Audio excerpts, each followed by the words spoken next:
হ্যাঁ আপু, আমিও দেখছি অ্যাডলফ খানের বাংলাদেশের সেরা সুদর্শন পুরুষ পুরস্কার নিয়ে অনেক হাসাহাসি হচ্ছে, তুমিও সে অনুষ্ঠান ছিল।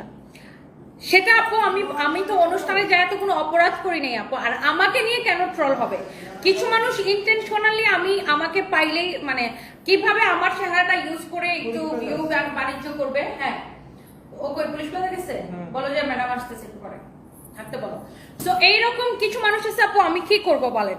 মানে আমার কি কিছু করার আছে? কিছু পাইলে। আর অ্যাডলফ খানকে তো বাংলাদেশের সেরা সুদর্শন পুরুষ হিসেবে আমি পুরস্কার দিইনি, পুরস্কার দিছি হচ্ছে যারা আয়োজক তারা। আমি সে প্রোগ্রামে অতিথি হিসেবে ছিলাম, আমার হাত থেকে পুরস্কার, আমার শুধু আমার একার হাত থেকে না, ওখানে স্টেজে আরো অনেক গণ্যমান্য ব্যক্তিবর্গ ছিল, তাদের হাত থেকে পুরস্কার গেছে।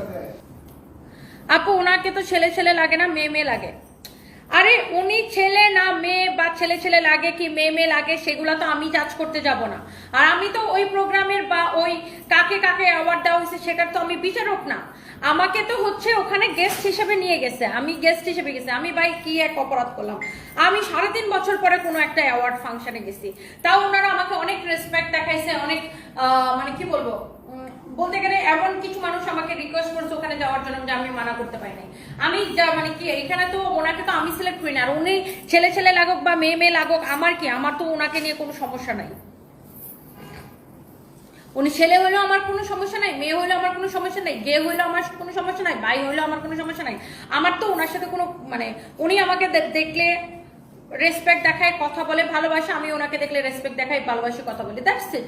আমি আবার কারো পার্সোনাল লাইফ নিয়ে আমার কোনো ইন্টারেস্ট নাই।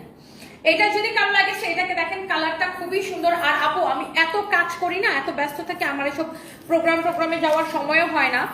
দেখবেন প্রতিদিন আপু আমাকে বিভিন্ন জায়গা থেকে ইন্টারভিউর জন্য, বিভিন্ন প্রোগ্রামের জন্য অনেক রকমের ইনভাইটেশন আসে আপু।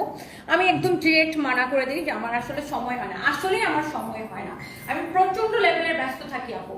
বাট ওইখানে তো আমার কোনো দোষ নাই, আমি তো ওনাকে সিলেক্ট করি না, আমার নাম কেন জড়াইতেছে আমি তো সেটাই বুঝি না। আচ্ছা বাই দ্য ওয়ে, এটা যদি কারো লাগে সেটাকে নিয়ে নিবেন। একটা যদি কারো মানে এক একটা কালার